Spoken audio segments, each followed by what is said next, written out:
Kita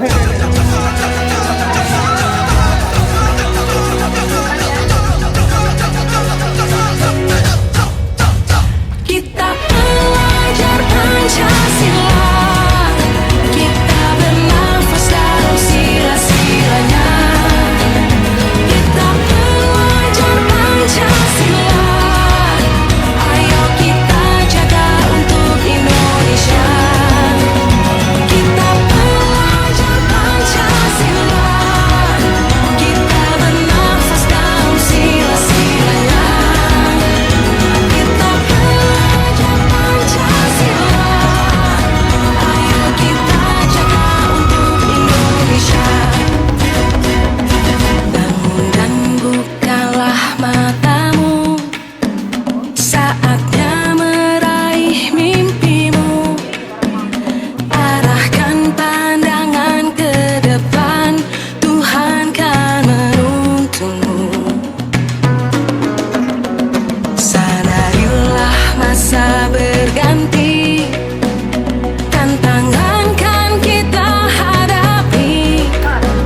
Bergandeng tangan untuk negeri, era kita menanti berseri. Kita pelajar Pancasila, kita bernafas dalam sila-silanya. Kita pelajar Pancasila, ayo kita jaga untuk Indonesia. Bersatu dalam perbedaan, berpegang tangan dan berlari. Singkirkan egomu, oh kawan, demi negeri ini. Jadilah generasi emas, cerdas berkarakter itu kita. Berjuang dan harus berani, kita terus torehkan prestasi.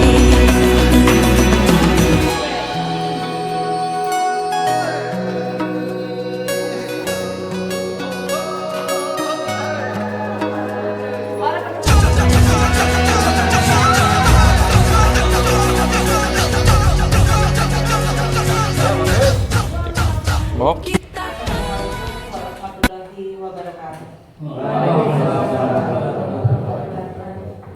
Selamat siang Bapak Ibu yang berbahagia. Salam bahagia, salam sejahtera untuk semuanya. Sebelumnya izinkan saya sebagai MC dalam acara Diseminasi Aksi Nyata 1.4 Penyebaran dan Pemahaman Budaya Positif oleh Ibu Arisayati dari SD Negeri 4 Karangtengah. Sebelum saya bacakan susunan acaranya, izinkanlah saya membacakan sebuah pantun sebagai penyemangat pada siang hari ini. Badan kekar, umurnya tua. Masuk. Bawa pedang, bukanlah petani. Apa kabar hadirin semua? Selamat datang di acara hari ini. Puji syukur. Terima kasih. Puji syukur kami panjatkan kehadirat Allah Subhanahu wa taala yang telah memberikan limpahan rezeki, limpahan rahmat, serta memberikan kesempatan kepada kita semua dalam mengikuti acara diseminasi budaya positif di SD Negeri 4 Karangtengah ini. Sholawat serta salam tidak kita lupakan, kita hadiahkan kepada junjungan Nabi kita Muhammad Sallallahu Alaihi Wasallam yang kita nantikan syafaatnya di akhir zaman nanti. Bapak Ibu yang kami hormati, sebagai pembawa acara, saya akan membawakan susunan acaranya. Acara yang pertama adalah pembukaan. Acara kedua, pengantar dari Kepala Sekolah SD Negeri 4 Karangtengah. Acara ketiga, diseminasi budaya positif aksi nyata 1.4, acara yang keempat lain-lain, dan acara yang kelima penutup. Untuk acara yang pertama adalah pembukaan. Mari kita buka dengan bacaan basmalah bersama-sama. Bismillahirrahmanirrahim. Hadirin yang berbahagia, untuk acara yang kedua adalah pengantar dari Ibu Kepala Sekolah SD Negeri 4 Karangtengah. Beliau Ibu Diah Indriati SPD. Waktu dan tempat kami persilakan.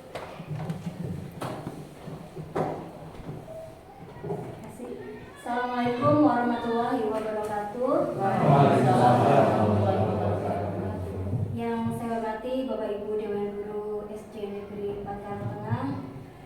Yang saya hormati pula Bapak Ibu tamu undangan acara diseminasi budaya positif modul 1.4. Puji syukur, alhamdulillah, marilah kita panjatkan kehadirat Allah Subhanahu wa taala yang telah memberikan limpahan rahmat, berkah serta nikmat pada kita semua, sehingga pada hari ini, siang hari ini kita bisa berkumpul bersama dalam kegiatan sesi berbagi diseminasi untuk modul 1.4 budaya positif. Salawat dan salam senantiasa kita haturkan pada junjungan kita Nabi besar Nabi Muhammad SAW yang selalu kita nantikan syafaatnya di yaumul akhir. Bapak Ibu yang berbahagia, pada kesempatan hari ini alhamdulillah Bu Ari selaku calon guru penggerak angkatan 11 sudah sampai di modul 1.4, dan pada kesempatan hari ini itu mendapatkan tugas untuk berbagi diseminasi tentang budaya positif. Sebetulnya kegiatan disiplin positif itu sudah kita laksanakan setiap hari, sudah sering kita laksanakan, bahkan di sekolah-sekolah juga sudah ada. Yang akhirnya itu menjadi sebuah pembiasaan, kemudian menjadi sebuah budaya yang positif yang ada di sekolah-sekolah. Nah, nanti di sini kita akan belajar banyak. Modul ini tuh modul yang paling banyak materinya, kemudian sangat penting sebetulnya untuk diimplementasikan di sekolah-sekolah, karena ini mengajak anak-anak didik juga guru itu untuk bisa membuat membangun suatu budaya yang positif. Nanti ada bagaimana kita sebagai guru ya, kadang-kadang kita sering jangan buang sampah sembarangan, jangan naik-naik, jangan lari-lari dan sebagainya. Tapi ketika kita mengatakan jangan, anak-anak itu semakin penasaran, malah kayak diperintah. Nah, itu yang nanti ada di modul ini, bahwa kita sebetulnya tidak boleh mengatakan jangan. Kemudian tentang pemberian hadiah dan hukuman itu boleh atau tidak sebetulnya. Nanti mungkin kita sebagai guru sering ya memberikan hukuman atau memberikan hadiah. Nah, itu nanti sebetulnya diperbolehkan atau tidak sih di sini ya? Itu nanti kita pelajari bersama-sama. Selain itu juga ada teori kontrol dan segitiga restitusi. Semua itu terangkum dalam materi disiplin positif yang apabila diterapkan dalam sebuah pembiasaan nantinya akan tumbuh menjadi sebuah budaya positif. Jadi marilah kita bersama-sama menyimak diseminasi yang disampaikan oleh Bu Ari. Kemudian hal-hal baik, hal-hal baru yang mungkin baru kita terima hari ini, mudah-mudahan bisa diterapkan di kemudian hari, minimal di kelasnya sendiri-sendiri. Nanti syukur bisa merambah ke sekolah, lingkungan sekolah. Sekali lagi, selamat mengikuti kegiatan diseminasi ini. Mudah-mudahan kedatangan Bapak Ibu di sini dicatat sebagai amal ibadah. Kemudian ilmu yang disampaikan oleh Bu Ari juga bermanfaat untuk kita semua. Terima kasih. Selanjutnya saya kembalikan ke pembicara. Wassalamualaikum warahmatullahi wabarakatuh. Waalaikumsalam. Terima kasih kami ucapkan kepada Ibu Kepala Sekolah SD Negeri 4 Karangtengah. Kemudian memasuki acara yang ketiga, yaitu acara diseminasi budaya positif aksi nyata 1.4 yang akan disampaikan oleh Ibu Ari Sayuti SPDSD. Kepada beliau, waktu dan tempat kami persilakan. Terima kasih. Assalamualaikum warahmatullahi wabarakatuh. Kepada yang terhormat Kepala Sekolah kita Ibu Indriati SPDSD, kepada yang kami hormati Bapak Ibu rekan guru SD Negeri 4 Karangtengah dan SD Rembuah 1 serta SD Rembuah 1 SD Karangmangu dan SD Karangmangu juga. Terima kasih telah menyempatkan waktu dan tenaga untuk hadir di sini, dan terima kasih juga yang kami hormati kepada mbak-mbak, mas-mas dari PPL di Karangmangu. Terima kasih atas kerjaan waktunya untuk hadir di sini. Bismillahirrahmanirrahim. Alhamdulillahirabbil alamin. Wa sallallahu ala umuri dunya wa din. Wassalatu wassalamu ala asyrofil anbiya'i wal mursalin sayyidina wa maulana Muhammad wa ala alihi washabihi ajmain. Amma ba'du. Salawat dan salam semoga tetap tercurah kepada Rasulullah Nabi besar kita Nabi Muhammad sallallahu alaihi wasallam.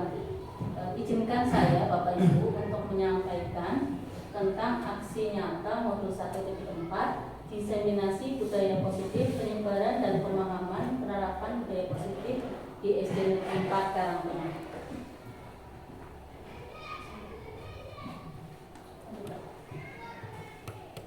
Sebelum kita lanjut ke acara inti, kita SPK dulu yuk Bapak Ibu. Nah, sekarang mohon maaf diri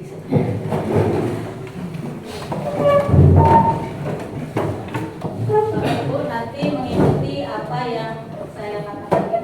Dulunya panjang dan pendek. Ketika saya bilang ular kan panjang nih. Coba ular panjang. Kalau cacing pendek. Tapi nanti saya minta kebalikannya. Ketika saya bilang ular berarti panjang. Ketika saya bilang cacing pendek. Gitu ya. Anda lebih bu? Anda lebih bu? Gerakan. Bisa ya, gerakan beda. Jadi ketika saya bilang ular panjang, gerakannya pendek. Ketika saya bilang cacing pendek, tapi gerakannya panjang. Coba ya, coba ular Panjang. cacing pendek, ular Panjang. cacing pendek. Berarti sekarang lagi pada fokus-fokusnya ya. Habis makan siang, oke terima kasih. Semuanya habis fokus. Jadi kita lanjut, monggo silakan untuk kembali.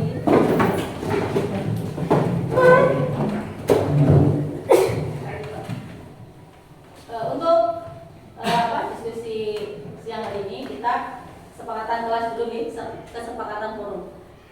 Di sini yang pertama menghargai temannya yang berpendapat, yang kedua izin saat mau keluar, yang ketiga mau bagaimana? Apa Pak Wahyu? Monggo. Apa yang Oh HP silent, oke, boleh. Apalagi Wisma tepat waktu. Tepat waktu, berarti nanti ini mulai setengah tiga, mulai setengah dua nih. Tepat waktu nanti insyaallah setengah tiga saya di kode selesai. Boleh. Terus yang kelima mau apa lagi? Serius tapi santai. Fokus, serius tapi santai. Baik. Itu kesepakatan mendorong kita ya. Lanjut Pak Haji, mudah-mudahan bisa terlaksana. Nah, Bapak Ibu guru yang baik harus mempunyai kemampuan untuk mewujudkan budaya positif di lingkungan sekolah. Budaya positif dapat berjalan dengan baik ketika kita bisa menerapkan konsep-konsep inti. Nah, konsep-konsep inti yang akan kita bahas antara lain tentang disiplin positif yang pertama, yang kedua motivasi perilaku manusia, yang ketiga keyakinan sekolah atau kelas, yang keempat kebutuhan dasar manusia, yang kelima posisi kontrol restitusi, yang keenam segitiga restitusi. Nah, sekarang kita akan bahas disiplin positif. Kalau mendengar kata-kata disiplin, apa yang ada di benak Bapak Ibu? Kalau mendengar di tata tertib, ya, yang lain. Sesuai aturan. Apa lagi Mbak ini? Apa? Kalau mendengar kata disiplin itu apa yang terbesit di pikiran kita? Atau hukuman itu hukuman disiplin melanggar bayangan iya ada hukuman harus dihukum biar disiplin begitu nggih? Iya memang itu yang kita laksanakan selama ini. Terus apa lagi? Tanggung jawab ya. Ya, tidak ada yang salah, semuanya betul. Lah kita sekarang membahas tentang makna disiplin. Jadi disiplin itu berasal dari bahasa Latin disciplina yang artinya belajar. Makna asal dari kata ini berkonotasi dengan disiplin diri dari murid-murid Socrates dan Plato. Jadi disiplin diri membuat orang menggali potensinya menuju sebuah tujuan apa yang dia hargai.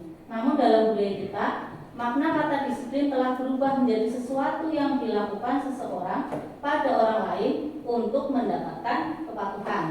Nah, kecenderungan umum adalah menghubungkan kata disiplin dengan ketidaknyamanan, bukan dengan apa yang kita hargai atau pencapaian suatu tujuan mulia. Jadi disiplin positif adalah suatu cara penerapan disiplin yang mengajarkan anak bertanggung jawab dan menumbuhkan kesadaran diri berdasarkan nilai-nilai kebajikan. Tujuan disiplin positif di sini adalah menanamkan motivasi pada peserta didik, yaitu untuk menjadi orang yang mereka inginkan dan menghargai diri sendiri dengan nilai-nilai yang mereka percaya. Jadi disiplin positif lebih ke arah disiplin diri yang dapat mengontrol diri dalam melakukan segala tindakan. Disiplin positif atau disiplin diri dapat membuat murid memahami dan menyadari berdasarkan motivasi internal, bukan akibat paksaan, ujian ataupun hukuman. Nah, di sini menurut teori kontrol Dr. William Glasser, disiplin positif itu pengertiannya seperti ini. Anda tidak bisa mengontrol orang lain, hanya Anda yang bisa mengontrol diri sendiri. Jadi kita tidak bisa merubah karakter orang lain, tapi kita bisa merubah karakter diri sendiri. Gitu. Jadi makna disiplin di sini adalah belajar kontrol diri dengan menggali potensi kita agar tercapai tujuan mulia, yaitu sesuatu menjadi seseorang yang kita inginkan berdasarkan nilai-nilai yang kita hargai. Nah, semua perilaku menurut William Glasser memiliki tujuan. Di sini ada teori motivasi, ada 3 teori motivasi, yaitu yang pertama untuk menghindari hukuman. Jadi anak-anak itu mungkin datang tepat waktu supaya terhindar dari hukuman, karena mungkin sudah di peraturan di kelas itu ketika telat anak dihukum membersihkan WC atau berdiri di depan kelas atau di bawah tiang bendera seperti itu. Jadi itu melakukan sesuatu karena menghindari hukuman. Ada yang untuk mendapatkan imbalan supaya dipuji. Terus ada lagi untuk menghargai diri sendiri. Nah, yang dua pertama tadi itu adalah motivasi dari luar atau ekstrinsik. Nah, yang ketiga untuk menghargai diri sendiri adalah motivasi intrinsik. Nah, yang kita harapkan adalah anak-anak itu berbuat sesuatu itu karena motivasi intrinsik, yaitu karena untuk menghargai diri sendiri. Di situ anak-anak akan mengenal nilai kebajikan yang universal melalui keyakinan kelas. Nah, model berpikir menang-menang, kolaborasi, konsensus menciptakan pilihan-pilihan baru. Di sini menurut William Glasser ada 5 posisi kontrol. Pertama, kita sebagai guru, ketika ada anak berbuat kesalahan atau melanggar peraturan, maka kita itu mau di posisi yang mana yang sebenarnya diharapkan. Yang pertama adalah penghukum, yang kedua pembuat rasa bersalah, yang ketiga sebagai teman, yang keempat pemantau, dan yang kelima manajer. Nah, nanti setelah ada suatu pelanggaran, kita menempatkan posisi kita yang tepat di mana, kemudian cara mengatasi masalahnya menurut William Glasser itu ada menggunakan segitiga restitusi, yaitu yang pertama tahapannya adalah menstabilkan identitas, yang kedua validasi kebutuhan, dan yang ketiga menanyakan keyakinan. Nah, selanjutnya menurut William Glasser, 5 kebutuhan dasar manusia adalah bertahan hidup, penguasaan, kasih sayang, dan rasa diterima, kesenangan, dan kebebasan. Nah, di sini saya mengedepankan 6 karakter profil pelajar Pancasila. Kenapa? Karena nilai-nilai yang di sini itu sudah menurut saya sudah lengkap dan ada juga di rapot pendidikan, ya. Di situ kan ada nilai ini. Nanti kalau yang nilai yang lain bisa dimasukkan ke nilai-nilai di antara 6 ini. Lanjut, Pak. Nah, sekarang motivasi perilaku manusia. Jadi 3 motivasi perilaku manusia yang tadi saya bacakan untuk menghindari ketidaknyamanan atau hukuman, untuk mendapatkan imbalan atau penghargaan dari orang lain, dan untuk menjadi orang yang mereka inginkan dan menghargai diri sendiri dengan nilai yang mereka percaya. Lanjut. Nah, sekarang keyakinan kelas.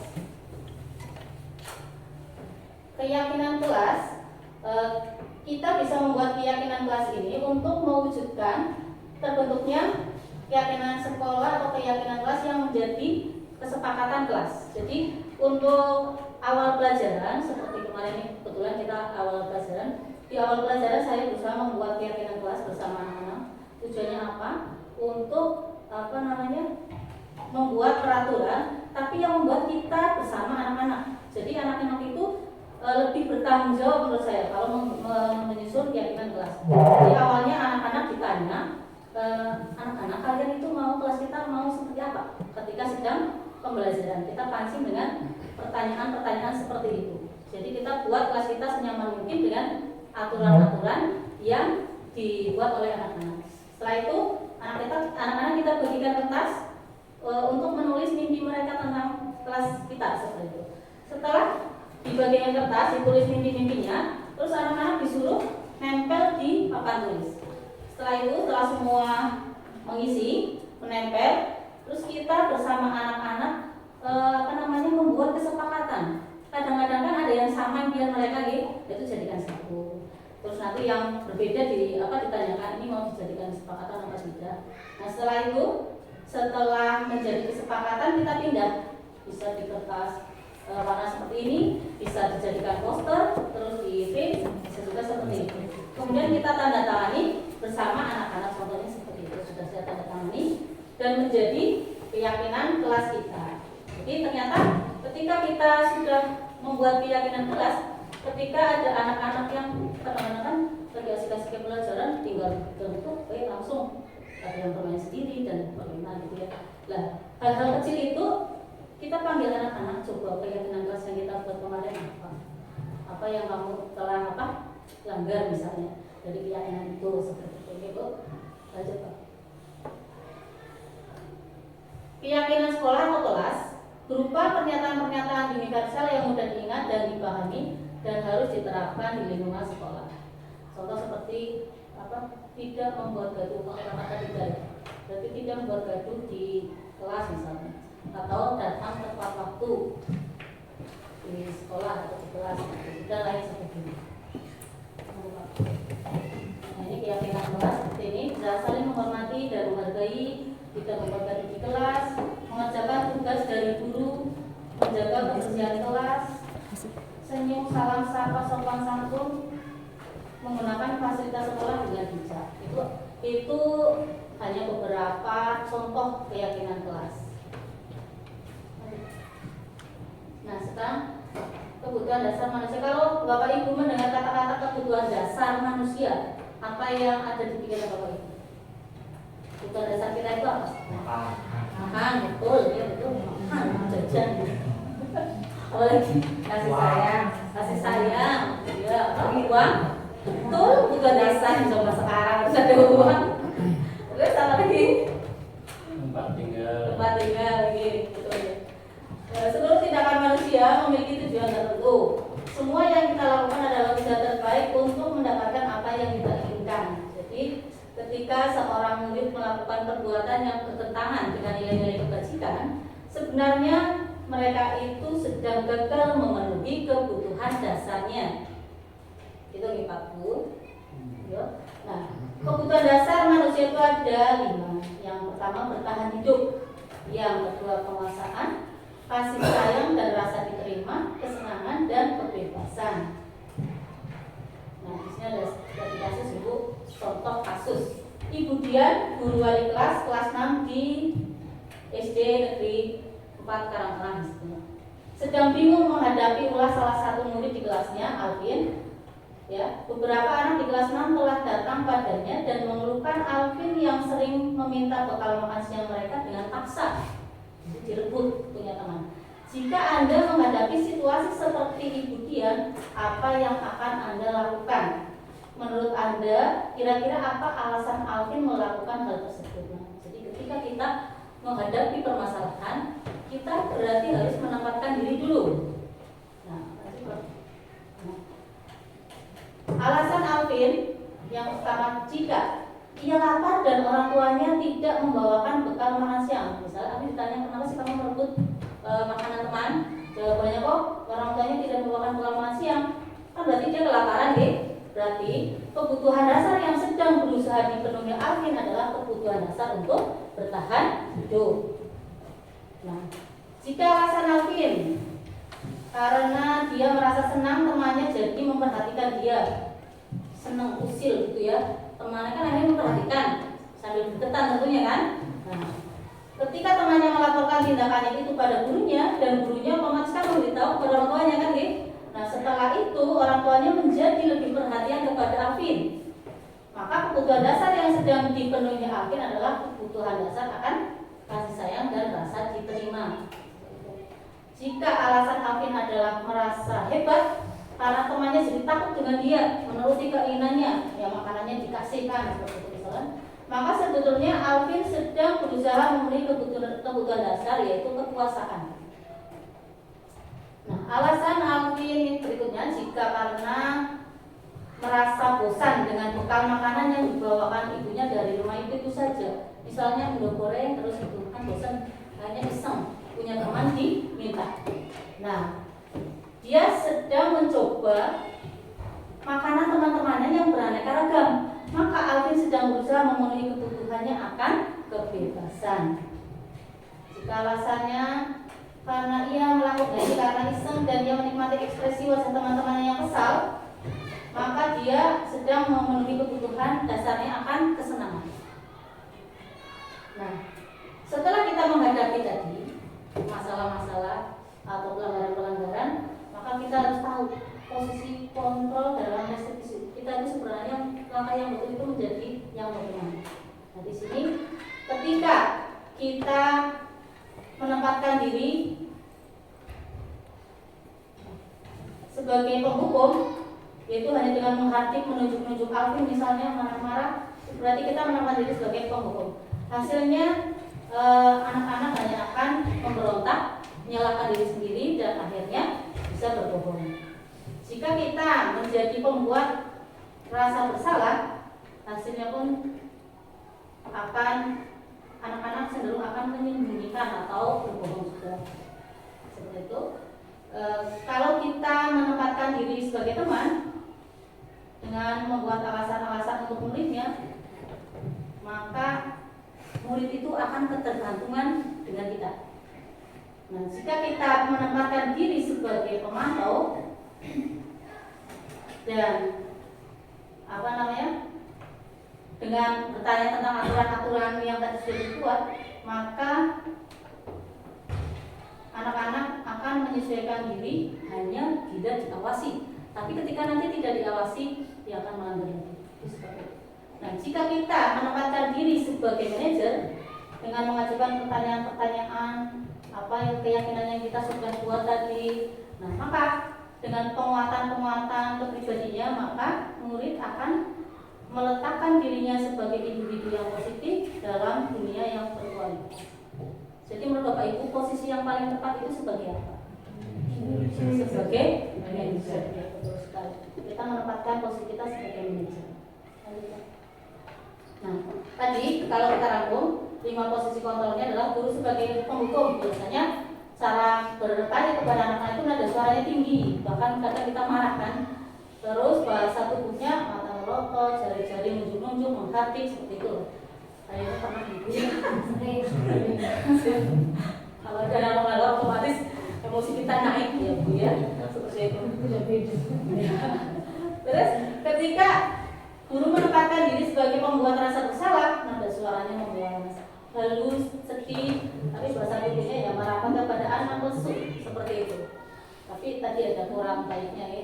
Jika kita menempatkan diri sebagai guru atau teman, nada suaranya ramah, akrab, bercanda, bahasa tubuh merapat pada murid, mata dan senyum jenaka. Tapi ini ternyata membuat anak-anak tergantung pada kita, tidak bisa menyelesaikan masalah sendiri.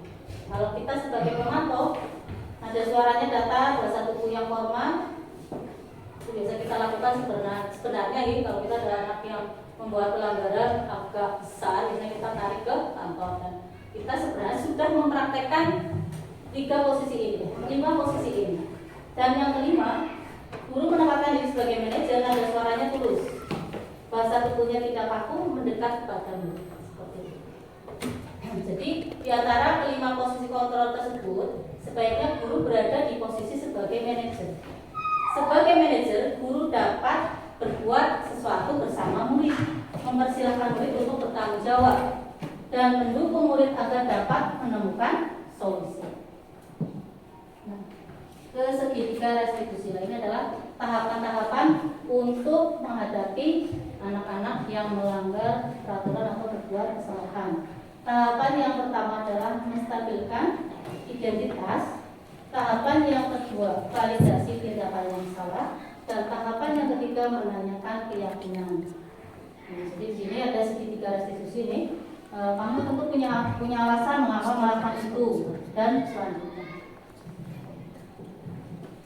Untuk menstabilkan identitas, bagian dasar dari segitiga bertujuan untuk mengubah identitas anak dari orang yang gagal karena melakukan kesalahan menjadi orang yang sukses.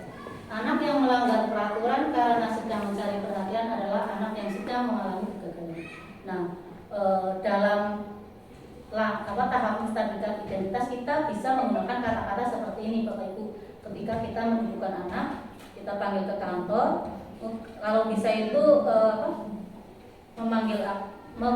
mengajak anak untuk menemukan solusi itu tidak di depan teman-teman, karena biasanya nanti akan terjadi dikerumuni, pembulian dan sebagainya, disalah-salahkan seperti itu kan. Kita kan akan menghindari hal-hal seperti itu. Jadi kita panggil sendiri ke kantor atau ke ruangan yang sendiri, kita ajak anak-anak, kita rangkul. Nah, untuk menstabilkan anak-anak, kita bisa menggunakan kata-kata ini. Berbuat salah itu tidak apa-apa. Bu guru juga pernah berbuat salah seperti itu. Terus kita bisa menyelesaikan ini semua. Nah, jadi Bapak Ibu atau Bu guru tidak tertarik untuk mencari siapa yang salah di sini, tetapi Bu guru mau bersama-sama dengan kamu mencari solusinya. Bisa seperti itu nih Bapak Ibu, ketika menghadapi anak-anak yang berbuat salah atau melanggar peraturan. Itu tahap 1. Nah, tahap berikutnya validasi tindakan yang salah. Jadi setiap tindakan kita dilakukan dengan suatu tujuan, yaitu memenuhi kebutuhan dasar. Kalau kita memahami kebutuhan dasar apa yang mendasari sebuah tindakan, kita akan bisa menemukan cara-cara paling efektif untuk memenuhi kebutuhan tersebut. Contoh yang tadi saya ulas di depan, ketika anak berbuat sesuatu itu cari dulu alasannya itu apa. Jadi kita bisa menemukan cara paling efektif untuk memenuhi kebutuhan tersebut. Contoh, kita bisa dengan berkata kepada anak, padahal kamu bisa melakukan hal yang lebih buruk dari ini, misalnya seperti itu. Jadi kan anak-anak itu terlalu sangat merasa bersalah, misalnya seperti itu. Terus kamu pasti punya alasan mengapa kamu melakukan hal itu, coba ceritakan misalnya itu. Nah, atau kamu patut bangga pada dirimu sendiri, kamu telah melindungi sesuatu yang penting bagi kamu. Kadang-kadang kan ada anak yang berbuat sesuatu yang salah atau melanggar peraturan karena membela diri. Ada anak yang seperti itu. Jadi ini bisa dimasukkan ke validasi tindakan yang salah. Terus kamu boleh mempertahankan sikap itu, tapi kamu harus menambahkan sikap yang baru. Dan di sini sikap yang baru yang akan kita masukkan ini disiplin positifnya. Terus menanyakan keyakinan. Teori kontrol menyatakan bahwa kita pada dasarnya termotivasi secara internal. Ketika identitas sukses telah tercapai, jadi langkah 1 dan 2 tadi tercapai, maka sebenarnya kita akan melangkah ke tahap ketiga. Terus, maka anak akan siap untuk dihubungkan dengan nilai yang dia percaya dan berpindah menjadi orang yang dia inginkan. Contoh ini. Apa yang kita percaya sebagai kelas atau keluarga, atau apa keyakinan kelas yang sudah kita buat, atau apa keyakinan kelas yang menurut kamu telah kamu langgar hari ini, misalnya seperti itu. Terus apa nilai umum kita telah sepakati. Pokoknya intinya adalah itu, tapi kata-katanya yang lurus saja, disesuaikan dengan kondisi kondisi anak seperti itu. Jadi mari kita menginjau tentang penerapan segitiga restitusi. Ini saya sudah mempraktekkan dan mungkin masih kurang luwes Ibu, tapi intinya kalimat-kalimat sesuai dengan tahapan dari segitiga restitusi.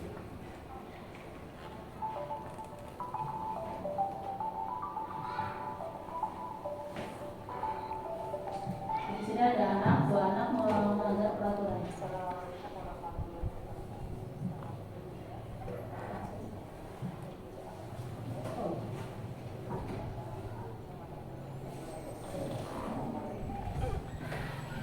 Hari ini saya akan menyajikan demonstrasi kontekstual modul 1-4 budaya positif harapan segitiga restitusi.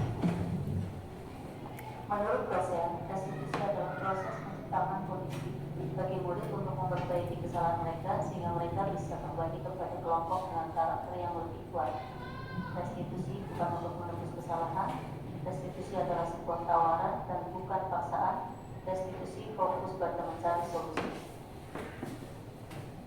Langkah-langkah penerapan segitiga restitusi yaitu yang pertama menstabilkan identitas, yang kedua validasi tindakan yang salah, dan yang ketiga menanyakan keyakinan.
Bapak Ibu contoh penerapan segi restitusi ketika ada anak-anak yang melanggar peraturan atau melanggar kesepakatan kelas. Jadi demikian tadi rangkaian penjelasan dari saya tentang langkah untuk dapat menerapkan budaya positif di sekolah kita. Monggo silakan, apa mau ada yang ditanyakan? Sudah cukup? Sudah jelas Ibu? Bisa dipraktekkan? Tanya untuk istilah keyakinan kelas yang lain selain kata keyakinan itu menurut Ibu itu apa? Selain itu, pilihan kata selain keyakinan kelas. Berarti kenapa kita menggunakan kata-kata keyakinan ya Bu ya? Bukan peraturan. Karena apa? Kalau peraturan yang kita sudah buat biasanya sudah dibuatkan oleh gurunya. Seringnya kan begitu ya Bapak Ibu. Kalau peraturan itu sudah dibuatkan, akhirnya karena peraturan itu bukan anak-anak yang membuat, maka seringkali mereka melanggar. Kemungkinan karena tidak ingat, tidak mencerminkan cita-cita mereka. Nah, kalau membuat kenapa memakai kata keyakinan? Di situ ada prosesnya, yaitu menanyakan kepada anak cita-cita kelas seperti apa yang mereka impikan ketika pembelajaran di setiap harinya. Seperti itu. Itu kan berarti ada keyakinan, mereka itu yakin kalau kelas saya seperti ini, ada aturan seperti ini, saya akan kelasnya akan nyaman, akan menyenangkan. Jadi mereka buat sendiri impian-impian atau keadaan-keadaan yang mereka inginkan di kelas. Seperti itu kursi. Jadi terus untuk menegur ketika anak-anak melanggar itu lebih mudah. Karena kita kembalikan lagi kemarin kamu sudah membuat keyakinan seperti apa atau apa yang kamu langgar dari keyakinan kelas kita yang sudah kita sepakati. Nah, diingatkan seperti itu ternyata ketika saya praktekkan memang lebih mudah. Anak-anak kan biasanya senyum, jadi tidak tegang. Senyum, oh iya betul, saya melanggar yang ini. Nah, jadi seharusnya kamu bagaimana? Nah, saya akan beri yang seperti ini sesuai yang sudah mereka sepakati. Seperti itu Bu. Terus hubungannya dengan kesepakatan kelas? Nah, keyakinan kelas itu yang sudah kita susun bersama anak-anak, kita jadikan kesepakatan kelas dengan kita tanda tangani bersama. Kita tanda tangani jadi kesepakatan kita ya anak-anak. Cara mengingatkannya bisa memakai kata keyakinan atau kesepakatan. Tapi setelah menjadi keyakinan, kita jadikan aturannya itu sebagai kesepakatan kelas. Kita setujui, berarti tetap kalau ada anak-anak yang melanggar, ada sanksi, boleh itu tetap diterapkan.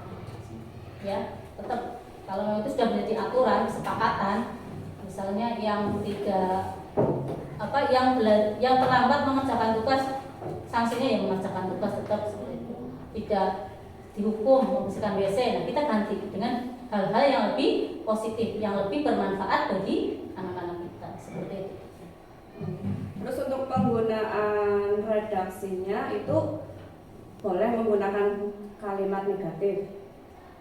Kalau jangan pakai, kita memakai kalimat-kalimat yang menuju pada nilai-nilai kebajikan saja. Ya, jadi kalimat negatif kita kurangi karena kadang-kadang juga terekam di memori anak-anak. Tadi kan katanya nggak bisa hindari untuk istilahnya Ya. Sanksi gitu ya. Ya, sanksi terus untuk apa sih istilahnya ya? Hukumannya bukan ya, sanksi bukan, tapi imbas dari tidak melakukan keyakinan kelas itu dituangkan juga dalam redaksi-redaksi kesepakatan kelas itu. Kalau memang perlu kelas itu sepakat melakukan seperti itu boleh saja dilahirkan di bawahnya, boleh. Yang penting itu kita kurangi masalah-masalah hukuman, tetapi sanksinya lebih ke hal-hal yang bermanfaat untuk anak. Boleh ditampilkan di situ. Yang penting ketika itu sudah ditampilkan berarti jadi kesepakatan kelas ditandatangani guru dan anak-anak. Itu. Terus yang maaf ya, makin banyak pertanyaan. Untuk yang tadi yang kebutuhan dasar anak itu kan ada yang untuk kesenangan gitu ya, untuk kesenangan. Tadi juga ibu kan mengatakan anak itu ketika di guru mengalihkan perhatian sedikit saja anak bisa melakukan kesibukan sendiri ya. Misalkan ditinggal aja ke kantor itu kan melakukan teretekan ya. Teretekan itu kan bagi anak itu kan merupakan suatu kesenangan ya. Terus itu untuk mengingatkan anak bahwa itu suatu yang sebaiknya tidak dilakukan itu bagaimana ya? Ya, Padahal itu kan suatu kesenangan. kesenangan untuk Iya. anak-anak. Padahal kita ada hal yang urgent ya. Kadang-kadang kita ada hal urgent dipanggil ada tamu apa kita ke kantor. Masih anak-anak kan berbuat sesuatu kan ya, yang tidak menjadi kesepakatan kelasnya. Ini kita tadi bisa pancing dengan segitiga restitusi. Kalau anaknya yang tetekan itu banyak kita panggil semua tidak apa-apa. Kalau salah satu ya kita panggil. Terus kita melangkah dengan menggunakan segitiga restitusi itu. Tadi pertama adalah menstabilkan identitas. Jadi tadi kata-katanya Tadi apa ya? Berbuat salah itu tidak apa-apa nak. Gitu. Terus berbuat yang membuat kamu senang juga tidak apa-apa. Tapi alangkah baiknya ketika kamu berbuat yang senang untuk kamu itu tidak mengganggu kelas karena sedang pembelajaran. Diingatkan seperti itu. Misalnya itu contoh kalimatnya seperti itu. Nanti anak-anak diajak lagi. Kenapa kamu buat seperti itu? Terus langkah selanjutnya menstabilkan identitas, mencari solusi. Kamu pengen menjadi anak yang seperti apa? Ketika nanti anak-anak mengungkapkan pengen jadi anak yang seperti apa kan tentunya penting, biasanya bagus-bagus. Terus kita kita buka lagi tentang keyakinan kelas yang telah mereka langgar itu yang mana. Terus diingatkan lagi. Terus kalau mereka mau memperbaiki itu ditanya juga. Mulai kapan kamu akan memperbaiki hal tersebut? Jadi disitulah kita berusaha menemukan solusi agar anak tidak melanggar keyakinan kelas atau agar anak kembali ke anak-anak yang berkarakter profil belajar Pancasila seperti itu. Gitu Bu. Apa tidak ada kepikiran juga untuk difasilitasi Bu untuk kesenangan itu misalkan biasanya kan anak-anak itu dari rumah habis itu sekarang lagi musim genjring. Oh iya. Jadi itu ke bawah sampai di sekolah itu mejanya untuk retekan kayak gitu. Jadi difasilitasi sama ibunya untuk bagaimana supaya tersalurkan, mereka juga kesenangannya ada, terus seninya juga jalan. Betul. Nah, kalau kita menghadapi hal seperti itu, untuk menerapkan bahwa kita punya kesepakatan kelas, jadi kesenangan-kesenangan itu bisa kita lakukan sebenarnya, tapi kita lihat tempat dan waktu. Kita ingatkan kepada anak-anak kesepakatan kelas yang sudah ada. Nah, untuk itu kita kembali ke kegiatan ekstra yang ada di sekolahan. Kita dengan guru-guru yang lain dan kepala sekolah sudah menyepakati ekstra apa. Kalau bila perlu, kalau memang banyak anak yang seperti itu, kita buka ekstra hadron ya.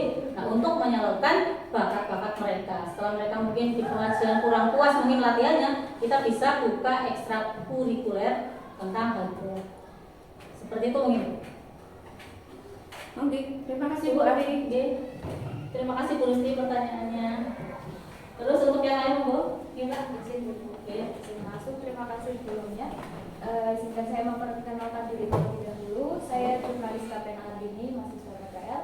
Izin bertanya mengenai barangkali perilaku yang kemungkinan terjadi pada siswa. Contohnya adalah ketika seorang siswa itu melakukan kesalahan yang berulang-ulang seperti itu. Bagaimana cara menanganinya dari apa yang telah kita terapkan dari pemerintah sebelumnya? Ya, ini memang seringkali Bapak Ibu, Bapak Kakak ini semuanya, seringkali kita mengingatkan anak itu ternyata masih diulang-ulang kesalahannya. Nah, yang harus kita refleksi adalah kita sebagai guru. Apa langkah yang sudah kita lakukan itu sudah terserap ke anak-anak atau belum? Ketika masih ada pengulangan-pengulangan, kemungkinan kita yang belum bisa menerapkan segitiga restitusi tersebut. Mungkin masih ada langkah ketiga atau kedua yang belum menyerap ke anak-anak. Seperti itu. Jadi kita harus ulang juga. Kita tanyakan keyakinan mereka yang sudah mereka langgar, kita tanyakan mereka itu mau menjadi orang yang seperti apa, dan terutama tadi kebutuhan dasarnya itu apa. Ya, kalau kita sudah tahu kebutuhan dasarnya itu untuk kesenangan atau untuk rasa kasih sayang. Nah, dari situ ketika kita sudah tahu kebutuhan dasar mereka, kita terapkan posisi kita sebagai manajer, kita lakukan tahapan-tahapan segitiga restitusi. Insya Allah nanti lambat laun, jangan bosan-bosan, kita juga berefleksi, insya Allah lambat laun anak-anak akan menemukan jati dirinya, menjadi orang yang berkarakter yang seperti yang kita harapkan dalam profil belajar berhasil. Seperti itu, Mbak. Jadi kita dulu yang harus direfleksi. Gitu. Oke, terima kasih. Monggo yang lain. Saya Bu ya. Ya, terima kasih Bu Ari, materinya sangat bagus. Saya tertarik sekali dengan segitiga restitusi ya.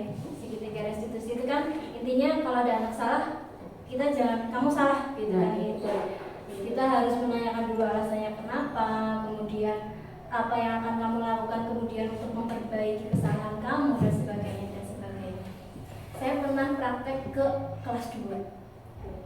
Ketika ditanya alasannya apa, diajak ngobrol dan sebagainya, muter-muter nggak keluar.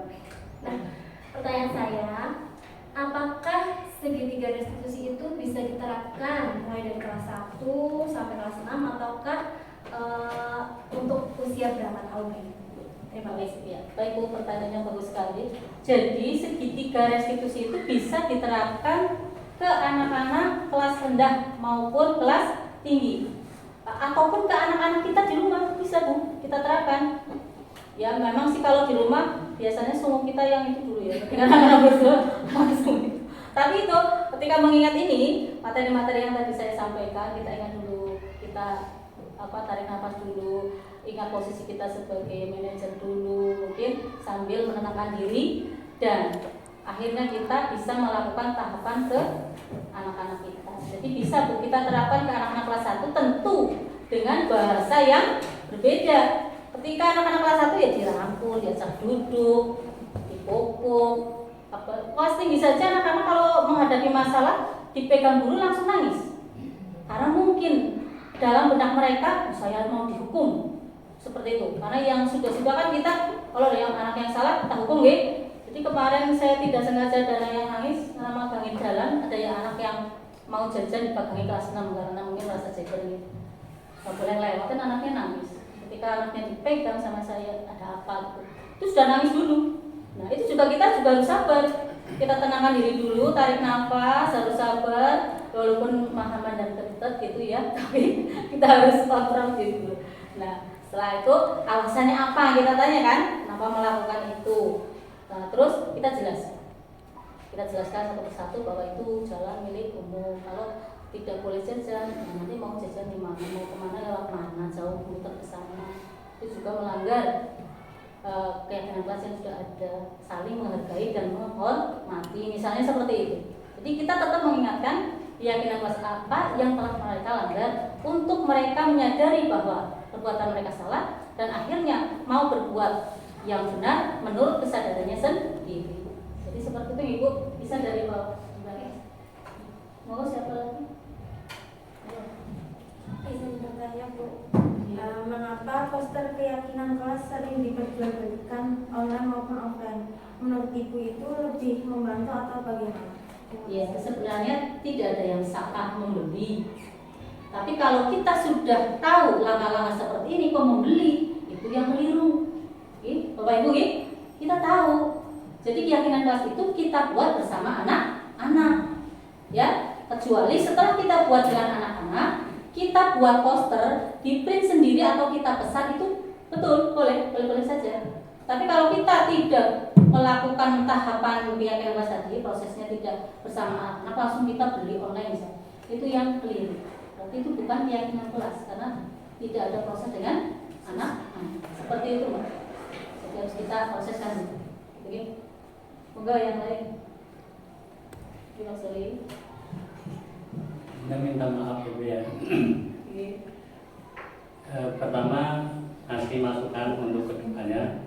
Bu Ari ketika sedang presentasi misalkan menggunakan senter yang inframerah apa untuk pointer Pak, pointer di bawah. belum sempat Pointer. Pointer itu supaya audiens ini terbawa dengan nggak ngantuk gitu. Kata gimana?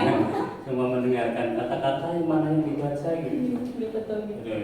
Yang kedua, bahasa yang dipakai tadi adalah segitiga restitusi. Iya, Pak. Kenapa nggak segi 4 atau segi 5 restitusi?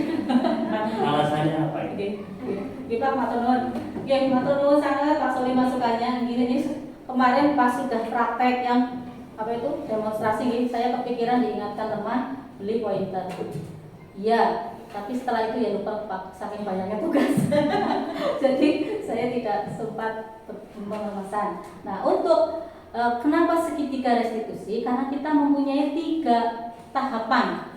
3 tahapan itu tadi yang menstabilkan kelas dan selanjutnya tadi. Nah, kenapa jadi segitiga? Karena tahapan-tahapannya itu ada 3, Pak, untuk menghadapi anak-anak yang mungkin melanggar keyakinan kelas seperti itu.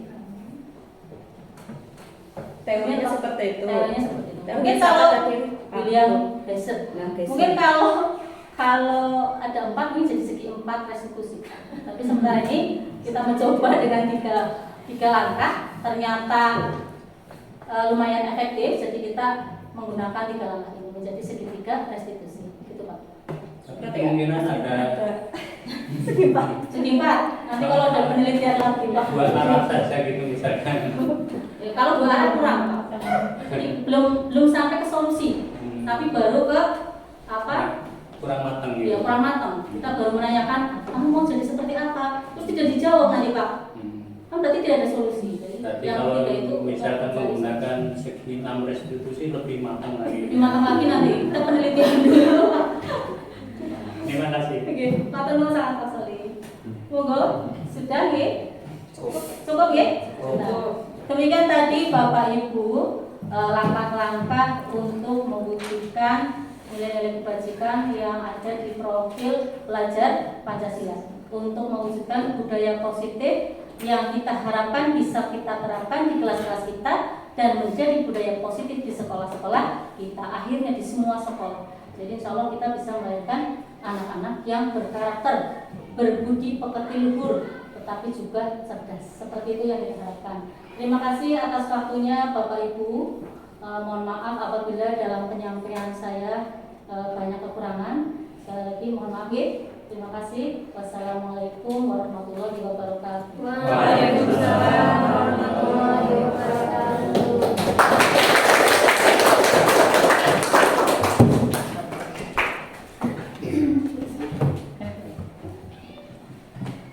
Terima kasih kami ucapkan kepada Ibu Arisa Irti, CGP Angkatan 11 Kabupaten Banyumas yang sudah melaksanakan diseminasi budaya positif untuk tugas aksi nyata modul 1.4. Pada hadirin yang berbahagia, sekali lagi kita aplaus untuk Ibu Arisa Irti.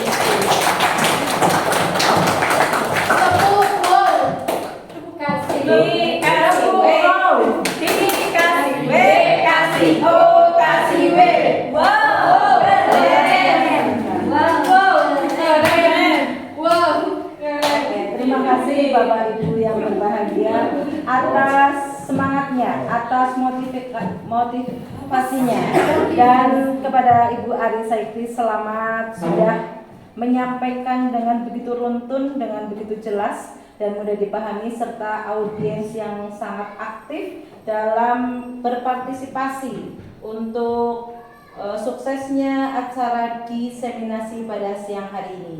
Kemudian menginjak acara yang keempat, yaitu lain-lain. Saya harus tulisannya penyebaran dan pemahaman penerapan budaya positif di SDN 4 Karangtengah ditambahi Korwil Baturan. Karena ada di Karangtengah Silongo. Gimana kalau tambah? Supaya lebih spesifik. Untuk acara selanjutnya yaitu doa kepada Bapak Soli SPDI. Kami persilahkan.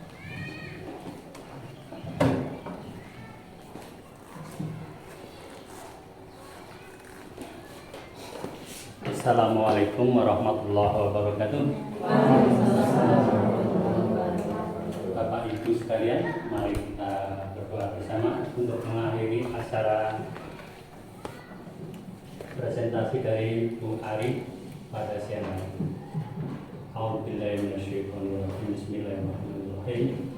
Allahumma sholli wa sallim ala sayyidina Muhammad sayyidul awwalin wal akhirin wa tabaraka rasulillah ajmain. Alhamdulillahirabbil alamin. Hamdulillahirabbil asidah ya rabbana lakal hamdu kama yanbaghi li jalika wasikatal mu'min. Ya Allah, terima kasih Engkau telah memberikan kelancaran kepada kami dalam acara diseminasi pada siang hari ini. Semoga Engkau berikan kelancaran pada acara-acara selanjutnya. Jauhkan kami dari kelupaan dan ketidaknyamanan dalam menjalankan acara ini. Ya Allah, tunjukkanlah kami jalan yang lurus, jalan yang ridhoi, dan jauhkanlah kami dari jalan yang sesat. Rabbana atina fid dunya hasanah wa fil akhirati hasanah wa qina adzabannar. Walhamdulillahirabbil alamin. Al-Fatihah. Assalamualaikum warahmatullahi wabarakatuh.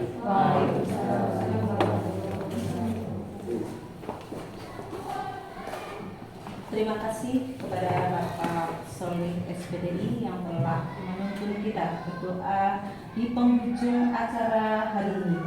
Saya sebagai bawa acara mohon maaf jika banyak salah kata. Dan sebelum acara saya tutup, izinkanlah saya membacakan satu pantun untuk menutup acara hari ini. Sungguh wibawa Raja Malaya, dari Malaka ke negeri Campak, sampailah di ujung acara. Saya mengucapkan wassalamualaikum warahmatullahi wabarakatuh. Waalaikumsalam warahmatullahi wabarakatuh. Dan sampai jumpa. Terima kasih. Menuntunmu, sadarilah masa berganti.